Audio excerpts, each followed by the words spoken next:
As you know, marriage often includes those daily disappointments. Now, I'm not talking about those felonies that can threaten the very life of our relationship. I'm talking about those misdemeanors that can kind of add up and really take the edge off of our love and affection. And so we need to learn how to keep those misdemeanors from becoming felonies. And that's our focus in this session. I'm Carrie Decker, your presenter. We'll be right back.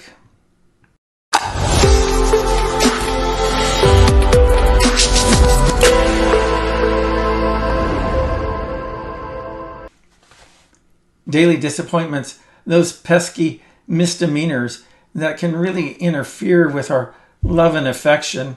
And we have to become masters at managing those. And I have some slides here that can help us to consider how to do just that. To keep misdemeanors from becoming felonies, we need to diffuse our daily disappointments. What I'm talking about here with respect to daily disappointments are those unkind words, unpleasant attitudes, unmet expectations, unfulfilled promises, and so on that we encounter in our relationships, sometimes on a daily basis. Those daily disappointments generate relational conflict. Now, most of our conflict arises from my mismanagement of daily disappointments. Sure, we like to blame our partner, and our partner may be at fault for the misdemeanors that they bring into our relationship. But whenever our partner brings a misdemeanor in our relationship, it's your responsibility to figure out how to respond to that misdemeanor in a healthy way. And so daily disappointments not only generate relational conflict, but they also generate relational dissatisfaction. And my responsibility when I face a misdemeanor is to figure out how to manage those daily disappointments that can erode my love and affection. Now, without love and affection, relationships go sideways, and couples end up settling or they break up. I can't begin to count how many marriages I've witnessed where both husband and wife just settle. It's kind of that it's as good as it's going to ever get philosophy. But I believe that whenever you learn how to manage those daily disappointments well, you can push even further into intimacy and satisfaction in your relationship. The problem oftentimes is not so much the blowout, but instead it's those slow leaks that begin to deflate our love and deflate our affection. And so we need to learn how to manage slow leaks, but there's a couple of complications that arise in our efforts to do that. And one is that just simply we oftentimes grow up in a family of origin where we witnessed a poor example of how to manage conflict and those daily disappointments. And so that's all we've seen in our lives. And so when we move into our own families and the families of our own, that we don't really have kind of a template for figuring out how to do conflict in a healthy way. So in our family of our own, that we end up just doing a lot of improv. And as a result, we end up with a lot of unhealthy habits in our relationships, unhealthy ways of managing conflict, whether we get too aggressive or we get too passive in working through the conflict. Sometimes we get too passive aggressive, but working through the conflict in our relationships. So there's really two basic strategies for managing those daily disappointments. And one is redirection, and the other is stepping back. And we have a little movie here that will help you to understand the concept of these daily disappointments a little bit better and what to do about them.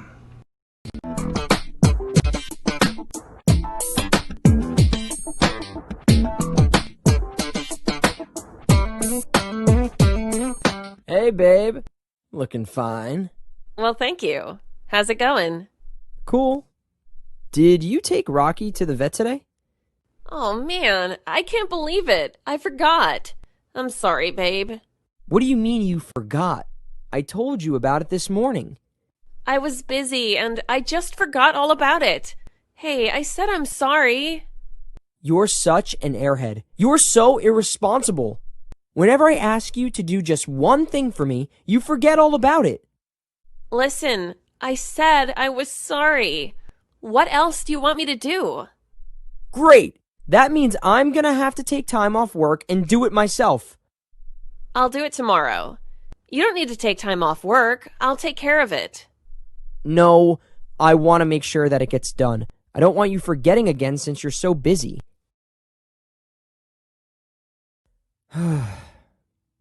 Don't worry, buddy. I'll take care of you. Us guys have to stick together, don't we?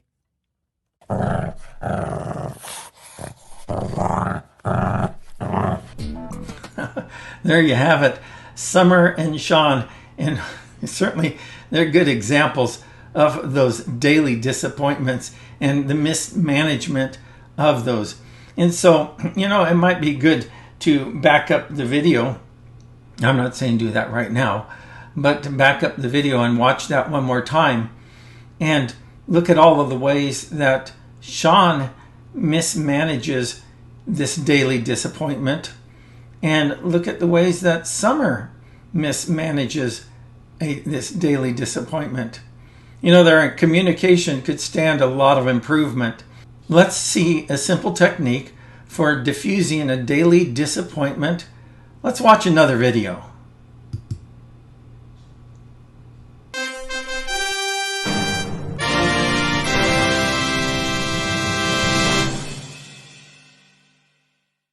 Hello class, I'm Professor Dalrymple. At the beginning of this lesson, you watched a clip of Summer and Sean. Oh, young love. But young love is not always fun, right? Correct. Fascinating stuff. I'm sure that they started off with notions of marital bliss, but it looks to me like their marital bliss has become more like a marital blister. Pardon me, sometimes I crack myself up. We're going to rewind the tape and take a look at how Summer could have managed this better. I can hardly wait. This is where the class starts to get really fun. Whoopee! Whoopee! Whoopee! So, let's revisit their conversation and see what Summer could have done to achieve a better outcome. Let's see how she could begin to solve for X. Hey, babe. Looking fine. Well, thank you. How's it going? Cool. Did you take Rocky to the vet today? Oh, man, I can't believe it. I forgot. I'm sorry, babe. What do you mean you forgot? I told you about it this morning. I was busy and I just forgot all about it. Hey, I said I'm sorry. You're such an airhead. You're so irresponsible. Whenever I ask you to do just one thing for me, you forget all about it. Now, let's consider 3 phrases that could help Summer redeem this conversation. Number 1. Summer should say, stop, not in a confrontational way. However, she needs to be serious. Number 2. Summer should say, wait. She needs to get Sean's attention, and this combination of stop and wait can do that in a neutral way. Finally, Summer needs to say, let's back up and see if we can talk about this in a way that we're both going to feel good about. So let's pick it up from here and see how she does. You're such an airhead. You're so irresponsible.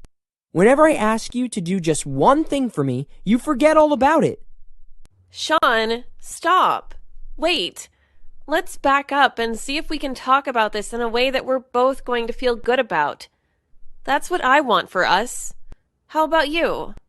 Sorry, babe. Yeah, that's what I want too. I was a jerk. It's been a tough day and I just took it out on you. Way to go, Summer.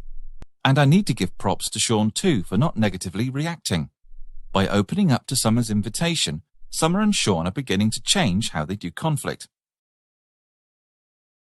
And when couples make positive changes in how they do conflict, they'll begin to build more effective ways of communicating. And more effective ways of communicating leads to growth and deeper intimacy.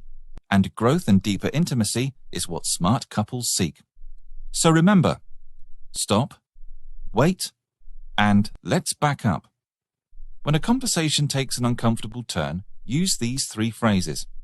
These 3 small phrases can make a very, very big difference. I'm Professor Dalrymple. Thanks for listening. Class dismissed.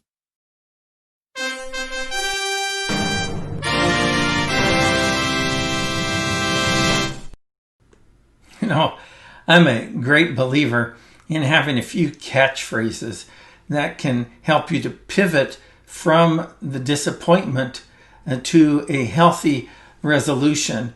And so we want to talk about how you can do that. So let's look at a few more slides here. 2 basic strategies that can really help you when you're dealing with a daily disappointment is redirection and stepping back. In the video, you watched an example of redirection, and that's just simply stop, wait, let's back up. I like to remind people of the illustration of a traffic signal where you have the red light, stop, the yellow light, wait. Now, obviously, the green light doesn't mean let's back up. It means let's go forward. And the way to go forward is to back up and have a conversation where you're both going to feel good about how the conversation's taking place. So it's really not about what you're talking about. It's really about how you're talking about the issue. And so one of the good things that you can remember is the I'm feeling option. And it's just simply this, is that I'm feeling, and all you need to do is state one word. It's not you make me feel, and not that I feel like, but it's just saying that I'm feeling judged right now. And I want to see if we can back up and have a conversation where we both can feel good about how it's working out. Now, the I'm feeling option works not only with redirection, but also stepping back. And the stepping back strategy has 3 parts. First is that you just state I'm feeling judged. I'm feeling criticized. I'm feeling uncomfortable right now. And then you say, I need to step back right now. I need to step back for now in our conversation. It's not that I don't ever want to have this conversation again.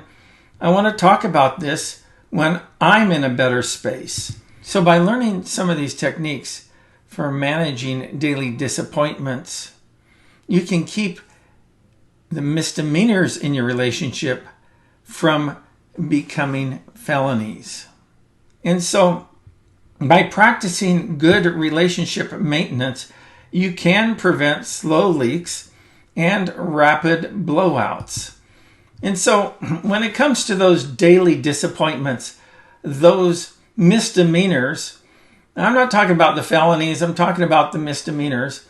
It's good to have a couple useful techniques to learn how to pivot in those situations. One of those is redirection. Stop, wait, let's back up. Let's talk about this in a way that let's move forward in a way where we both can feel good about the conversation. And the other pivot is just simply stepping back.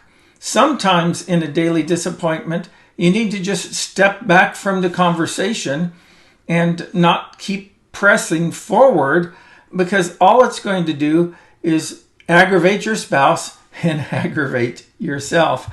And so instead of just having the one problem that you were dealing with, the issue, now you have 2 problems or 3 problems, and that's all of the emotions that swirl around the issue. And so learn how to manage your daily disappointments well. Learn how to keep your misdemeanors from turning into felonies. I'm Carrie Decker. There's plenty of other great content that's coming up in our 4 Habits to Transform Your Marriage online summit. Keep watching. I'll see you later.